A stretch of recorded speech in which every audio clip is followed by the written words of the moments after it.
প্রায় ৫০০ বছর পুরনো কিশোরগঞ্জের ঐতিহাসিক চাঁদখসাল মসজিদ। এই মসজিদটি নাকি মুঘল আমলের তৈরি। জুম্বাটা একাইতে হয়েছে, ওই যে দিঘি একটা আছে, দিঘি ভাই একাইতে হয়েছে।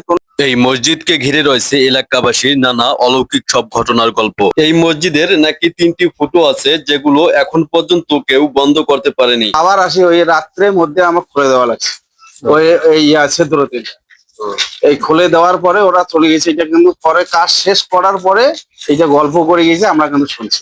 ঢাকা, রংপুর, মনে কর দিনাজপুর, ঠাকুরগাঁ, জলঢাকা, ডিমলিয়া, ডোমার থেকে লোক আসে।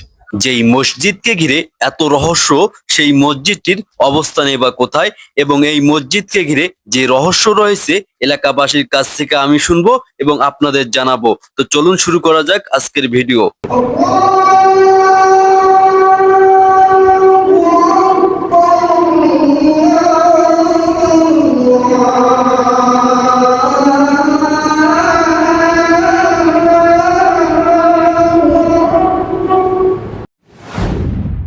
নীলফামারী জেলার কিশোরগঞ্জ উপজেলার পুটিমারী ইউনিয়নের ভেরভেরি গ্রামের নিরিবিলি পরিবেশে দাঁড়িয়ে আছে ঐতিহাসিক চাঁদখসাল মসজিদ। শত শত বছর ধরে এটি শুধু একটি ধর্মীয় স্থান নয়, বরং উত্তর বাংলার ইতিহাস ঐতিহ্যের এক নীরব সাক্ষী হয়ে টিকে আছে। ৪০০ বছর, ৪০০ বছর তো বেশি হবে। আমার বাপ দাদু বলতে পারে না, আমার চাচা ১০০ বছর, ১২০ বছর, ১২০ বছরে মারা গেছে, তাও খবর না। আমার দাদু মারা গেছে ১২০ বছরে, তাও বলতে পারে না। এই জুম্বাটা একাইতে হয়েছে, ওই যে দিঘি একটা আছে, দিঘি ভাই একাইতে হয়েছে, কোনো ব্যক্তি বলতে পারে না। স্থানীয়দের বিশ্বাস এই মসজিদটির বয়স প্রায় ৫০০ বছর। অনেকে এটিকে মুঘল আমলের স্থাপনা বলে মনে করেন, তবে ইতিহাসের স্বার্থে একটি বিষয় উল্লেখ করা জরুরি। এ পর্যন্ত এমন কোনো শিলালিপি বা নির্ভরযোগ্য লিখিত দলিল পাওয়া যায়নি, যা এর নির্মাণকাল ও বা নির্মাতার পরিচয় নিশ্চিতভাবে প্রমাণ করে। ১৭টা সপ্তাহে ওঠে, কোনো সমস্যা নাই। এখন ডোমার, ডিমলিয়া, ঠাকুরগাঁও, পঞ্চগড় পর্যন্ত লোক আইছে, ঢাকা থেকে পর্যন্ত আইছে, কোনো সমস্যা। ছাগল, ভাত, যে কোনো খুরমা, খাজুর সম্পূর্ণ আইছে, কোনো সমস্যা নাই। ক্ষীর ভাই আইছে, ক্ষীর ভাত ছগুলে আইছে, সমস্যা নাই।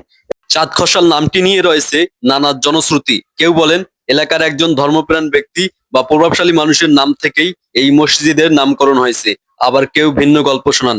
তবে এসব কাহিনীর ঐতিহাসিক সত্যতা নিশ্চিত নয়, তাই এগুলোকে লোকমুখে প্রচলিত কাহিনী হিসেবে দেখা উচিত।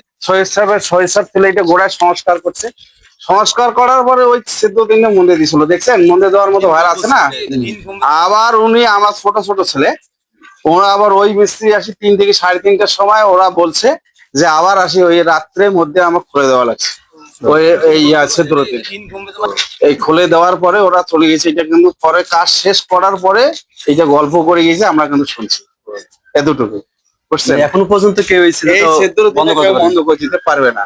দীর্ঘদিন ধরে এই মসজিদে নিয়মিত ৫ ওয়াক্ত নামাজ আদায় হয়ে আসছে। স্থানীয় মুসল্লিদের পাশাপাশি বিভিন্ন জেলা থেকে ইতিহাস প্রেমী, গবেষক ও ভ্রমণ পিপাসু মানুষও এখানে আসেন। কেউ আসেন প্রাচীন স্থাপত্য দেখতে, কেউ ইতিহাস জানতে, আবার কেউ এই শান্ত পরিবেশে কিছুটা সময় কাটাতে। সময়ের সঙ্গে সঙ্গে প্রাকৃতিক ক্ষয়, বৃষ্টি, রোদ এবং নানা কারণে মসজিদের কিছু অংশ ক্ষতিগ্রস্ত হয়েছে।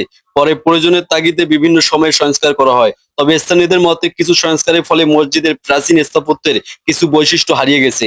তাই সচেতন মানুষদের দাবি, ভবিষ্যতে যে কোনো সংস্কারের জন্য প্রত্নতাত্ত্বিক নীতিমালা অনুসরণ করে করা হয়। বাংলাদেশে এমন অনেক ঐতিহাসিক স্থাপনা রয়েছে, যেগুলো এখনো পর্যাপ্ত প্রচার ও সংরক্ষণের অভাবে মানুষের অজানায় রয়ে গেছে।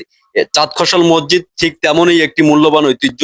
সঠিকভাবে সংরক্ষণ করা গেলে এটি শুধু নীলফামারী নয়, বরং বাংলাদেশের ঐতিহাসিক সম্পদ হিসেবে আরো বেশি পরিচিতি লাভ করতে পারে। আজকের এই দিনে এই মসজিদ শুধু একটি ধর্মীয় স্থাপনা নয়, এটি ইতিহাস, সংস্কৃতি এবং মানুষের আবেগের একটি গুরুত্বপূর্ণ অংশ। তাই আমাদের সবার দায়িত্ব এই ধরনের ঐতিহাসিক নিদর্শনগুলোকে সংরক্ষণ করা এবং ভবিষ্যৎ প্রজন্মের কাছে এর প্রকৃত ইতিহাস তুলে ধরা। আপনি যদি ইতিহাস, স্থাপত্য কিংবা ভ্রমণ ভালোবাসেন, তাহলে নীলফামারী এলে অবশ্যই একবার ঘুরে দেখতে পারেন ঐতিহাসিক চাঁদখসাল মসজিদ। শত বছরের ইতিহাস, শান্ত পরিবেশ এবং প্রাচীন স্থাপত্য সব মিলিয়ে এটিকে আপনাকে দেবে এক ভিন্ন রকম অনুভূতি। ভিডিওটি যদি আপনার ভালো লেগে থাকে তাহলে অবশ্যই একটি লাইক দিন, আপনার মূল্যবান মতামত কমেন্টে জানান এবং বাংলাদেশের ইতিহাস, ঐতিহ্য ও অজানা দর্শনীয় স্থান নিয়ে এমন আরো ভিডিও দেখতে আমার চ্যানেলটি সাবস্ক্রাইব করতে ভুলবেন না। আবার দেখা হবে নতুন কোনো ইতিহাসের গল্প নিয়ে। আল্লাহ হাফেজ।